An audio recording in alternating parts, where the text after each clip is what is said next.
Good morning, students. Today I will teach you Standard 3rd Environmental Science. Chapter number 1 is Our Environment. So, student, there are some pictures in front of you. You can easily name that things. There is a bat, pot, cup, thread, banana, amla and corn. Where do we find this material? We all know that the bat is made up from wood. This plant pot and the cup is made from clay. The thread is made from cotton and the cotton we get from the plant. Here is banana, amla and corn. These are get from the plant. Now let's see the another picture. There are many things in our surrounding. They form our environment like stone, plant, animal, mountain, river. These all are the part of our environment.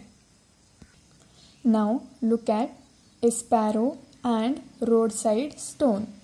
A sparrow and roadside stone. Let's compare them. Look at the stone.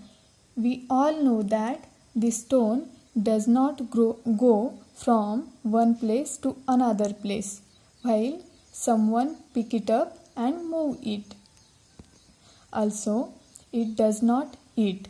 That's why they doesn't grow bigger. And it doesn't have babies.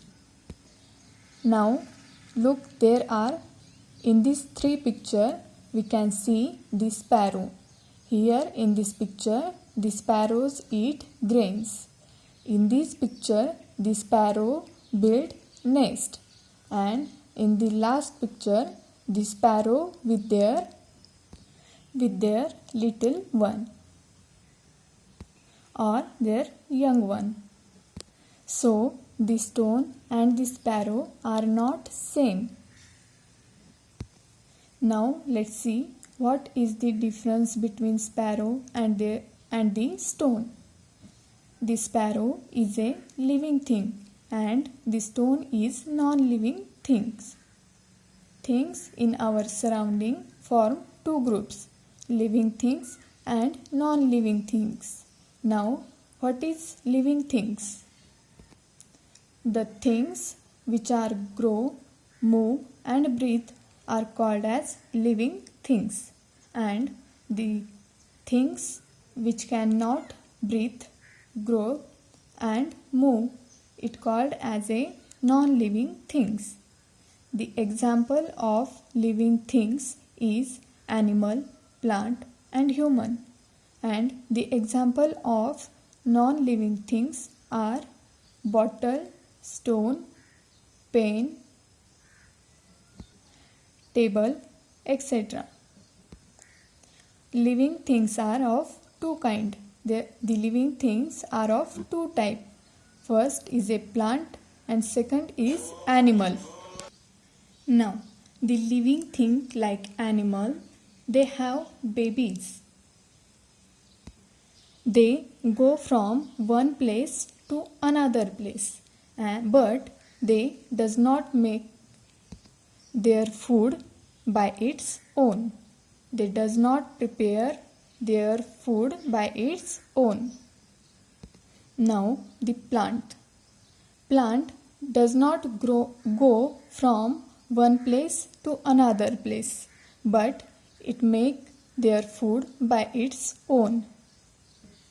And this is the big difference between plant and animal.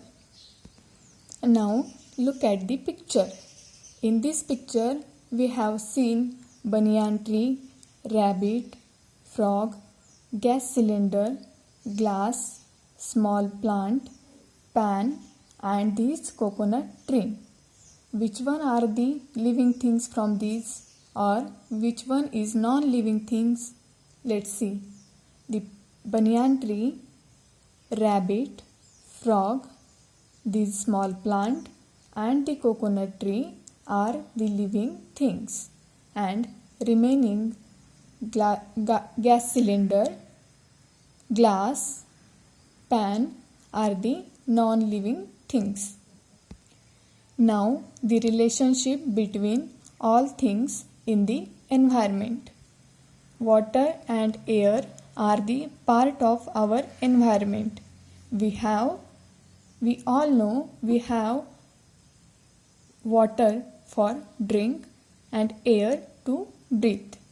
All living things need them. Living things also need food. The living things also need food, and they get their food from environment. The bird build nest. Look in this picture. The bird built the nest. In this picture there is a nest. With the help of cotton, twigs and thread, they get these things from our environment. We get so many things from our environment, like cotton, wool from sheep, silk, wood, clay, and also make many things like cloth, bucket, paper, with the help of our environment.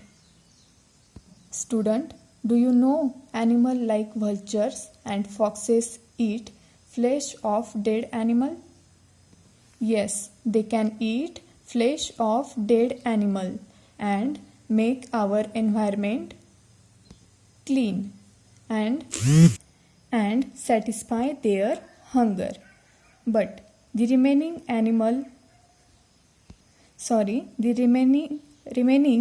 dead animal decay. They mix in the soil and make the soil fertile. These fertile soil get nourishment to the plant. Student, do you know all things in our environment depend upon each other? Let's see. In this picture, we can see the wool.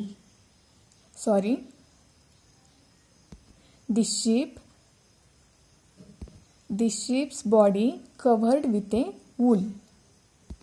Here we can see the leaves of a shrub, and this is the seed of shrub.